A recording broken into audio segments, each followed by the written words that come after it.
Hi and welcome to the Scottish FA Getting Your Facility Ready for Football webinar series. What we've done today is we've invited two guests to talk us through the protocols and some of the considerations to make with regards returning back to training and match play when it eventually does come. And the two guests today are Graham Finney, who works for the Sports Scotland facilities team, and Cammy Watt, who's the facilities manager for the Scottish FA.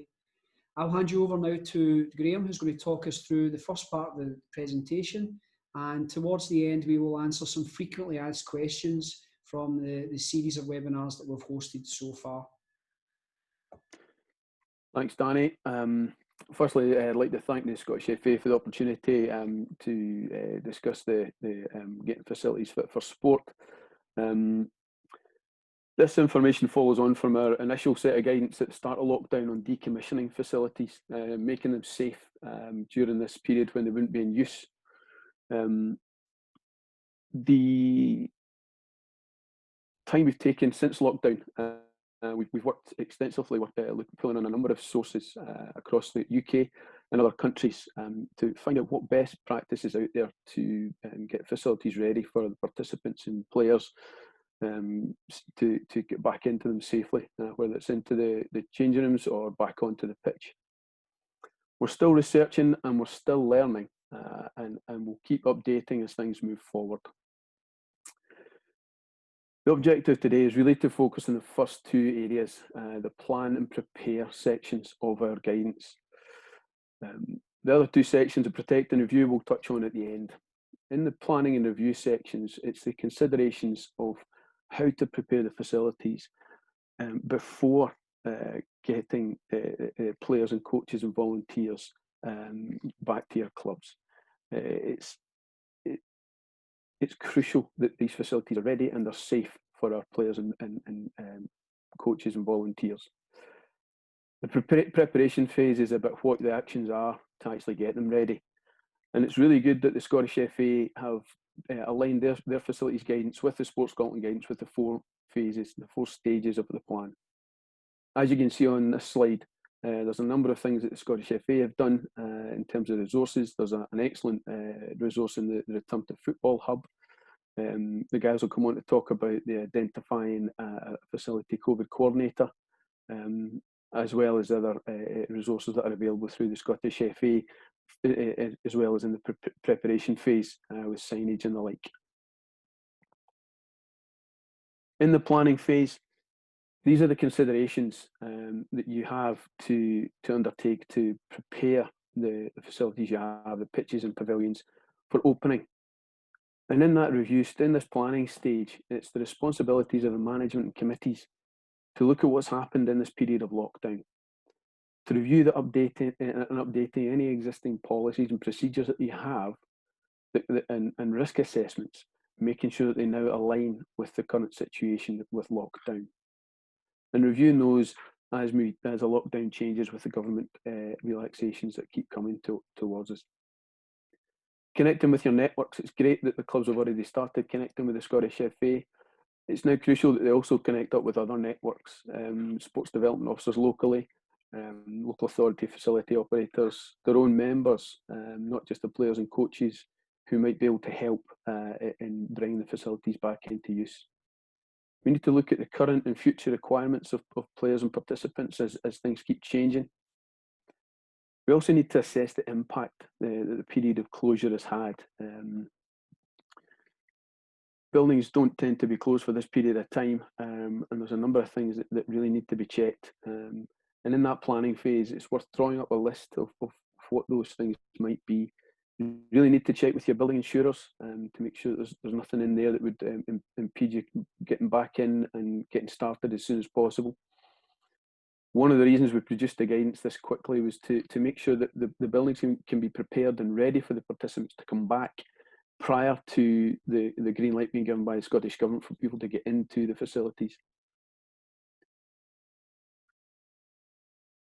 The other thing that's probably crucial at this stage as well is developing a reinstatement plan, looking at all the actions that are required to bring the facility up to a standard that's safe for everybody to come back to.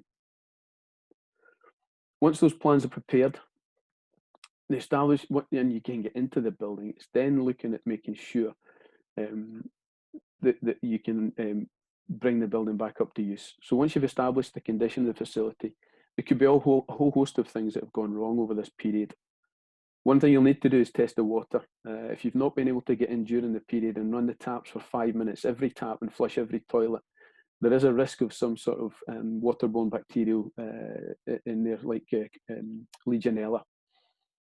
You need to look and make sure there's no damp. It might not be water ingress. It could just be condensation as systems have been shut down for such a period. All the electrics will need to be checked and tested. There's potential for infestation, and rodents in particular can have a go at chewing at wires and other services that you might have.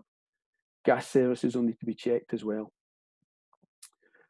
The other thing within the guidance that we've produced is the information on enhanced levels of cleaning, hygiene and health and safety. There's examples of risk assessments on both the Sports Scotland website and on the Scottish FA's Return to Football Hub. The enhanced hygiene measures, it's hand sanitising and hand washing. There's also the physical distancing measures that need to be put in place. And when we talk about facilities, we don't just mean the buildings. It is actually the journey from roadside to pitch side. Signage has to be very clear and up to date with the measures that we're talking about, so that everybody knows what it is that they have to do whilst they're on site, whilst they're on their pitches, in the toilets and changing areas once they're available. That enhanced cleaning, it's everything. It's door handles, regular touch points. You probably have to you will have to keep fire doors closed, but you may be able to prop some doors open, which will help with those regular contact points being taken out of use, reducing the risk of transfer of the disease. What we do know about COVID is that it can survive on hard surfaces for 72 hours, hence the reason for the additional hygiene and cleaning regimes that are recommended by Scottish Government, ourselves and the Scottish FA. All these measures, when they're put in place, everything has to be communicated to your club members, your users, the players, coaches and the families that will come down to watch when they're allowed. It's important that we take these steps to protect everybody and make sure that everybody's safe when they're coming back to playing football. It's probably worth thinking as well that when you're going through all these cleaning measures, maybe taking wee video clips. One of the things we've learned is that it's important to instill confidence in people. And if they can see and you can show that you've established these hygiene and cleaning measures, putting them up on social media, that'd be a great way to instill confidence in the parents of the kids that you're wanting to come back and take part in football and take part in activities at your clubs. So there's a lot to think about there. We do have an FAQ section at the end of this, but I think right now would be a good time to hand on to Cammy to talk about the pitch setup. Thanks for that, Graham. A lot of good information there for guys to take on board. What I want to do in the next 2 or 3 minutes, guys, is just run through what I would call more football-specific information and guidance that will hopefully help you get your club and players back to playing football as soon as possible. An awful lot of this is common sense. An awful lot of it will be what you would apply anyway in organising sessions, but obviously with the regard to the restrictions that we're all being asked to operate under just now. But please, it's not necessarily overly complicated what I'm going to go through, and just remember that these are common sense steps and to put those ones in place as and when you can. This is just a very simple graphic that shows you a proposed flow of participants. It would apply to either a natural grass or a 3G pitch. It may be that we can't get back onto 3G facilities that sit within the local authority or leisure trust estate immediately because these facilities may not be open yet. So if you have to revert to grass in the short term, then this is equally applicable there. The arrows show what we would suggest as being a sensible flow of participants. The entry point doesn't need to be at the halfway line. It can be behind either goal. It can be at a corner of a pitch, really dependent upon where the entry gates are in a 3G setup. Clearly a natural grass pitch tends to be open plan, so coming onto the pitch from behind one goal and off the pitch at another would be a sensible way to do that, and that's obviously clearly marked for you anyway by the existence of the goalposts. But in a 3G environment, looking at moving around the pitches, around the outside of the pitch where we can, where there's hard standing, it allows us to do that. The one thing you will notice probably is a lot of our pitches are split up into thirds. It's just the way that pitches have been set up in a 3G context. Right away here you can see that the pitches have been quartered, allows us an extra zone to play in, which when it comes to getting through the number of players that some clubs have got, every additional space for every additional operational hour will help us to do that. So as I say, just a guideline there. Important things to point out: social distancing as it stands just now.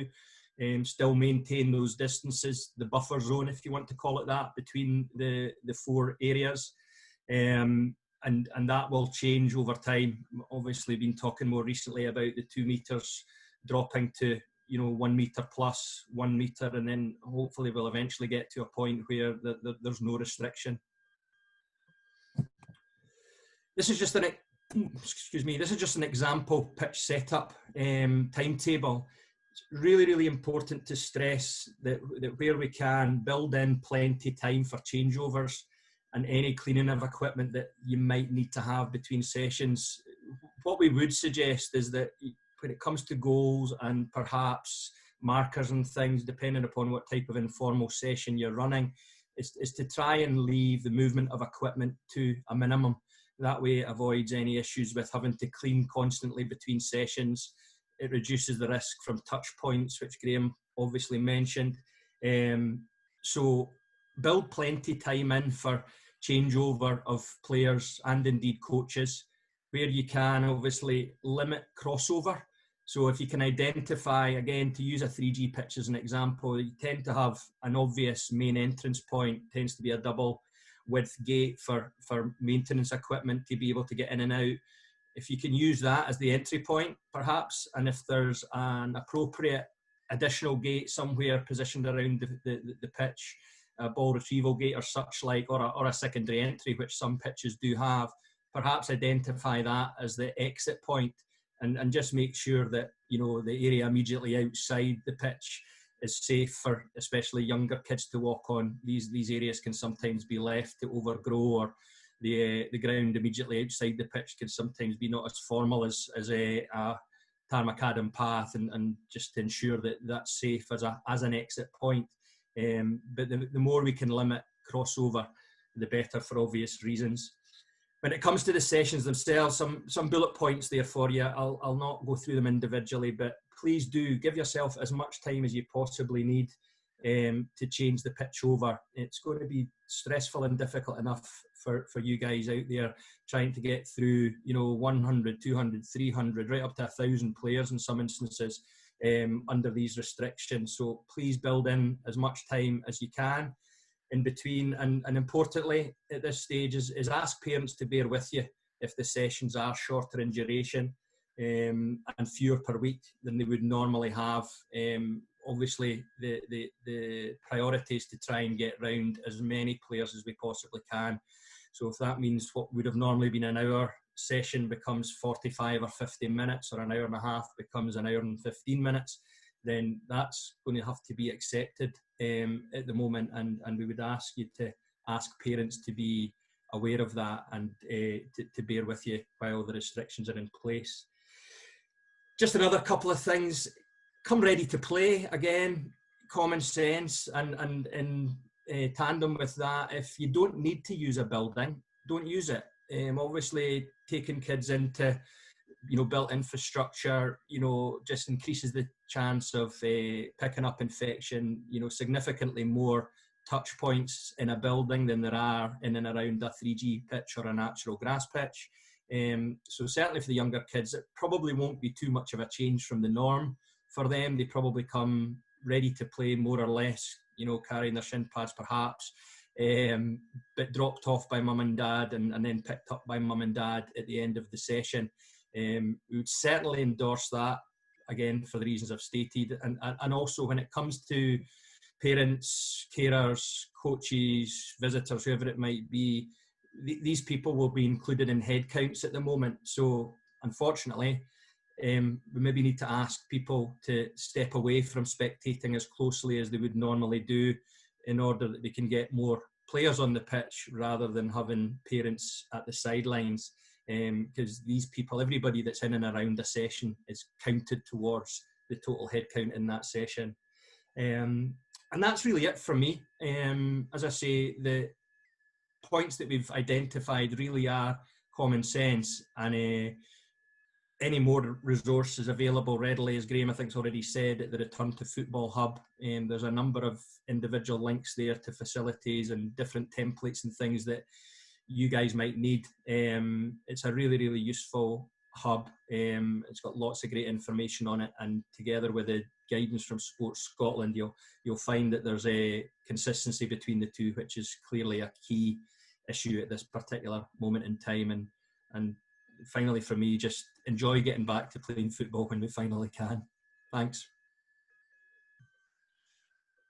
Thanks, Cammy. It's Graham Finney, lead manager at Sports Scotland. Back to talk to you again. Just picking up a couple of Cammy's points. When he was talking about spectators, pitch surrounds, they're hard surfaces. They need to be cleaned and potentially marked out of bounds. We also need to consider the plan of the site, routes in and out. As I said earlier, prior to Cammy coming in, it was the access from roadside to pitch side. There needs to be clear signage in there, access and exits clearly marked, and the measures that are in place on hand hygiene, sanitising, and physical distancing need to be clearly marked as well. Just on the pitches as well, there's some really good guidance on maintaining and bringing pitches back to good order from the Grounds Maintenance Association on natural turf, as well as SAPCA, ESTC and Sports Labs for synthetic turf. All of these areas, synthetic and natural turf, can be impacted by lots of different things. Nature takes over. They will need to be cleaned thoroughly. All the detritus and debris will need to be removed. They will need some maintenance, some level of maintenance prior to being used. Need to assess for damage, whether it's synthetic or natural turf. Nature has a way of making a nuisance of itself in there, as do vandals and other people who maybe aren't as respectful as people who are involved in football clubs and in football in general. So as I said, we'll move on to look at the protect and review stages. The protect phase is when people are back and we have to make sure that the safety of participants is key. The safety of people who are at our facilities is key. We have to maintain records of users. That's the track and trace element of this. We need to know the registers of players. As Cammy said, it's at the moment it's keeping parents and spectators away, so we don't have to register them.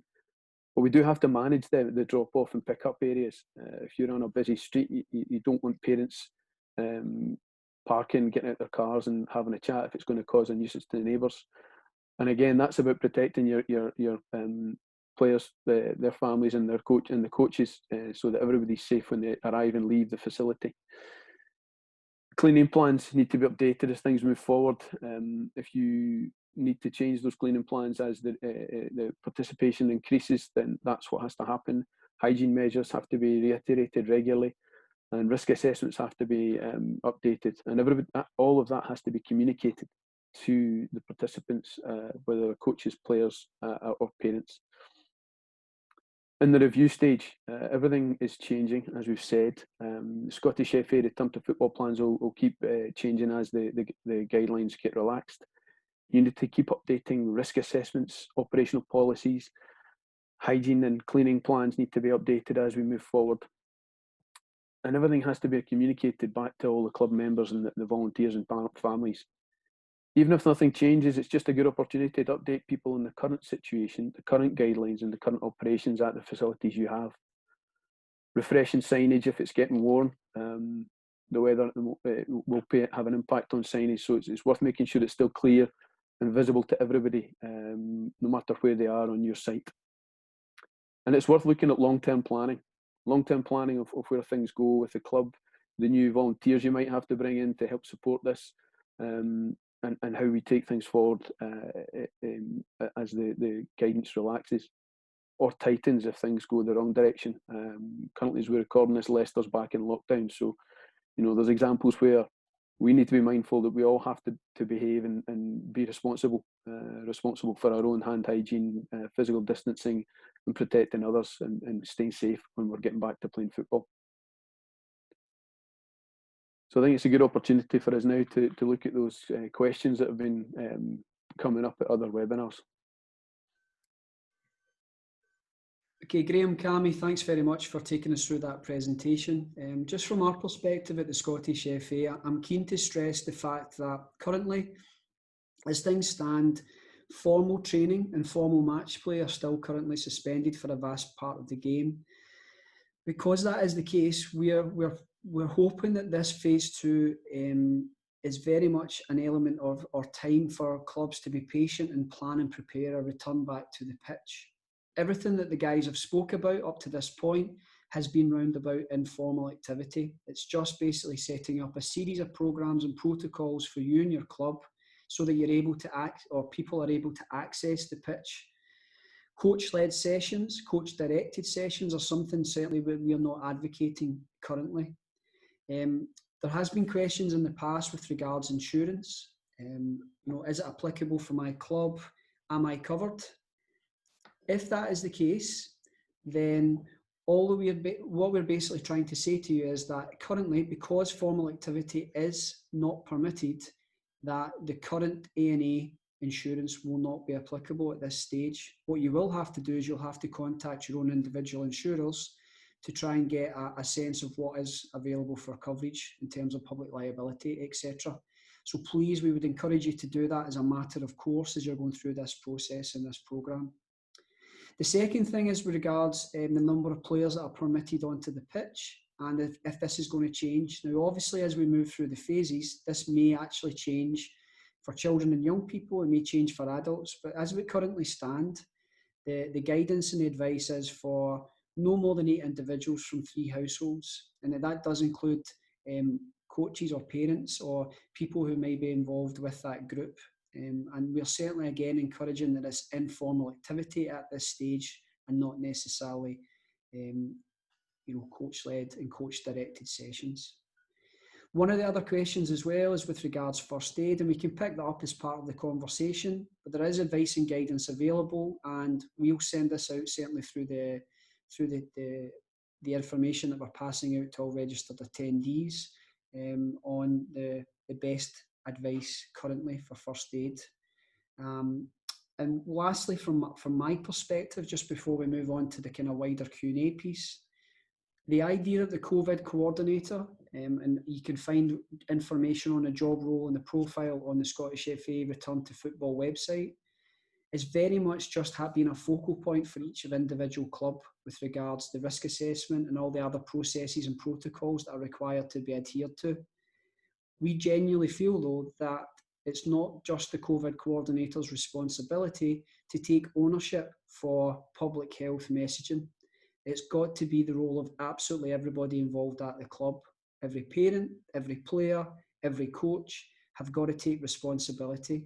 It's not going to be down to just one individual person. And I realise that for many of you who are running very large clubs, that coordination is going to be absolutely critical.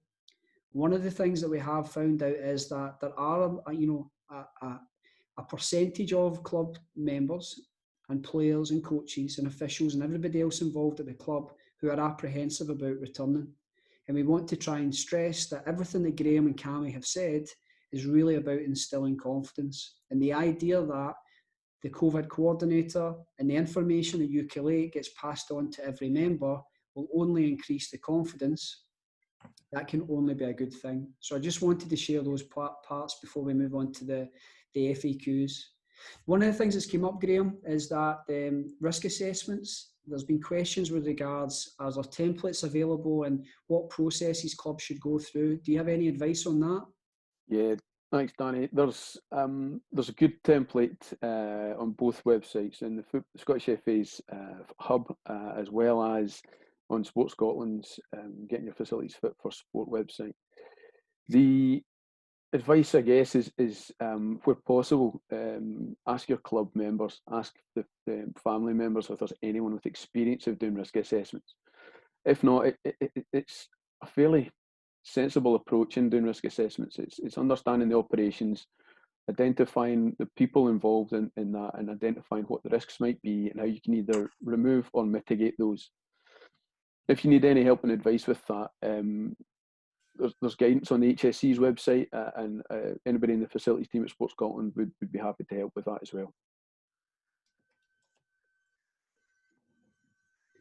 Graham, just another thing that's came in as well is with regards cleaning frequency, and I know you touched upon it earlier on. What's your view on the, kind of practical steps that clubs can undertake with regards cleaning and just kit and equipment, etc.? Yeah, so the frequency is based on the use. It's more often now than ever. There's some resource on Sports Scotland's website for cleaning. There's also advice from Public Health Scotland on the cleaning and hygiene measures. With toilets now being accessible within clubs and pavilions, that's another area that's going to need more intense cleaning after uses. That's again going to be based on the usage that's there, rather than just every 20 minutes, half an hour. It's also worth looking at putting the responsibility onto the users to make sure that they are washing hands, cleaning down surfaces, whether it's door handles, levers, push buttons on taps and things like that, so that it's not just the responsibility of staff and volunteers who might be undertaking the role of cleaning at regular intervals. But there is a resource on our website. There is a resource within the Public Health Scotland information that's referenced in our guidance as well. So that's probably the best place to start. And then look at your programming, the numbers of people that you have, and the frequency between sessions that you might need to clean everything down prior to the next group coming in. But it's the main thing is the frequent touch points, door handles, taps and things like that. Great, thanks, Graham. Cammy, from your perspective, I know that one of the questions that's been asked by a number of people is with regards local authority and leisure trust providers and them coming back on board. Is there anything you think from a facilities perspective that it's worth picking up in the conversation? Yeah, I mean, it's obvious that people would think that as restrictions are reduced and the lockdown eases, that facilities will just open up en masse, and unfortunately that's not the case. The guys need to be aware that the easing of restriction doesn't mean that all facilities will open immediately. Owners and operators have got a number of considerations, the implications of reopening facilities, putting plans in place, re-engaging and indeed perhaps retraining staff, and the setup of operations. That all takes time.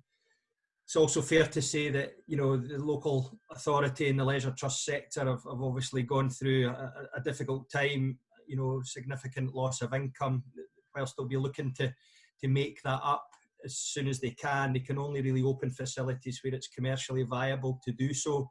So if they get a feel that the amount of business that's going to come into a particular facility isn't going to be commercially viable, or it's not sustainable over the shorter to medium term until restrictions ease even more, then they may well make a call not to open a particular facility. So within one local authority or leisure trust area, you might see facilities open or closed, and it will be at the behest of those partners as to whether they do open the facilities or not. So again, a bit like we ask the parents to be patient with the length, duration and number of sessions that are being undertaken, we need to ask the clubs to be patient with their leisure trust and local authority partners. If facilities aren't opening, it's probably for good reason.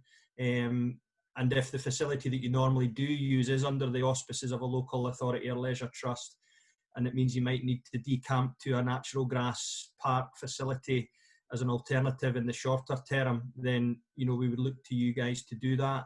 but obviously still put in place the measures that you need to put in place to ensure that that facility, in inverted commas, is as safe as it can be. And we implement some of the guidance that I talked about earlier with, entry and exit points, even from what is a big open plan space. It's still really, really important. So again, common sense and patience. Yeah, Cam, you get some really good points there. There's probably a few other things to consider about that local authority estate as well. They may well have just had time to clean up and shut the doors, lock the gates prior to going into lockdown. You mentioned the staff training and re-engaging with furloughed staff. That staff training will have to be ongoing as well. I've been involved in a couple of webinars with the Scottish Leisure Networking Group. There's a number of operational guys from the Leisure Trust there. They'll be establishing policies and procedures. That means they'll maybe start later and finish earlier within the facility, so they can do full cleaning regimes and staff briefings at the end and beginning of each day.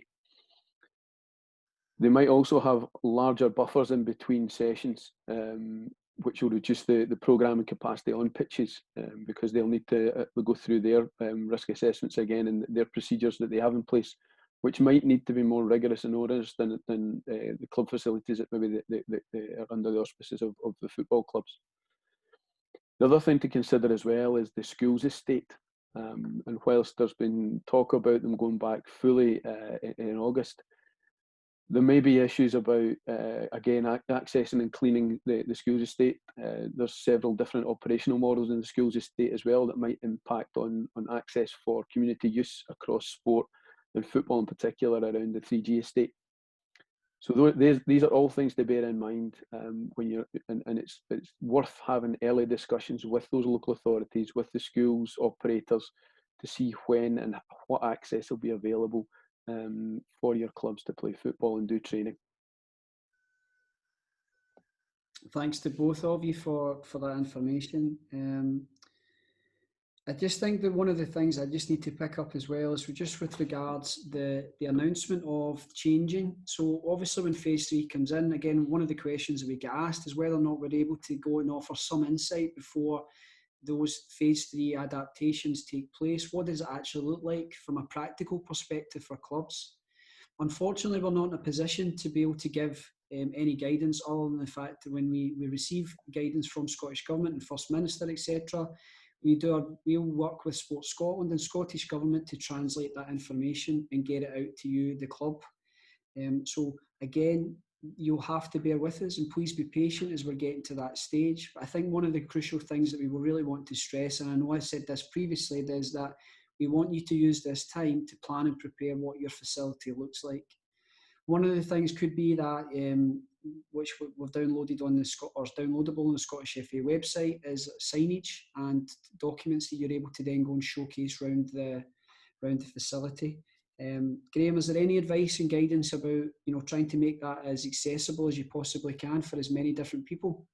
Yeah, Danny, there's been discussions about maybe having 2 sets of signs at each location, one at eye level for adults and another for kids, but also maybe using more graphic elements for kids, so they're not having to read long sentences and descriptions of what they need to do, making it as legible as possible, but also as many repetitions as possible.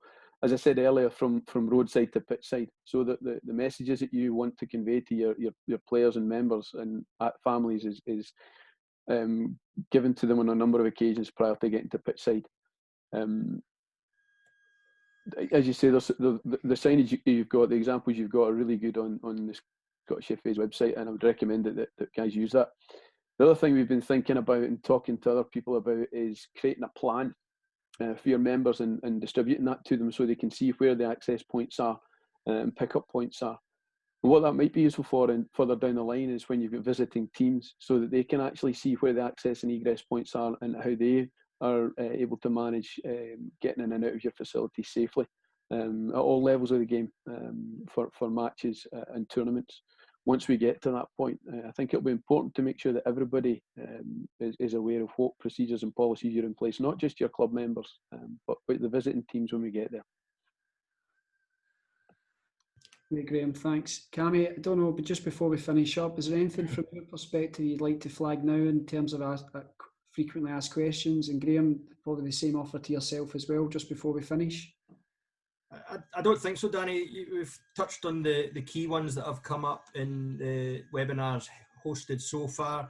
I guess just supposedly a specific one to maintenance between the Return to Football Hub and Sports Scotland's information portal. There will be information available there if there are clubs out there running their own facilities, whether natural grass or 3G. There's some good advice out there from various organisations. Graham, feel free to come in after me on this one, but the European Synthetic Turf Council, for example, have got a really good one-pager on preparing your 3G pitch for play after lockdown. And I know sort of Institute of Groundsmanship and others will have similar on the natural grass side. So again, look out for those if that affects you as a club because you're fortunate enough to have your own facility.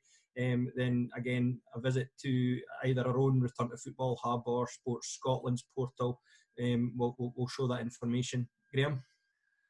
No, Cammy, I think you've covered all the points about the pitch maintenance there. The only one for me, Danny, would be first aid. There's a number of questions about what are the protocols there. There's some really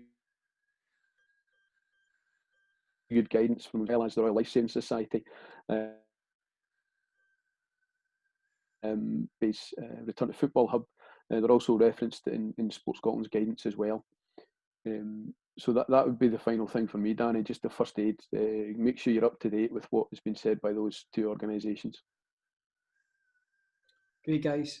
Thanks so much to both of you for your time today. And again, we'd just like to reiterate, as this is going out to clubs across the country, that if there are bits of information you're looking for, please reach out to your regional offices. If it's not available through the Return to Football Hub, we would certainly encourage you to get in touch so that we can highlight either through ourselves or our partners at Sports Scotland to try and promote everybody going back in a safe and confident manner back to football. So thanks very much. Thanks, guys.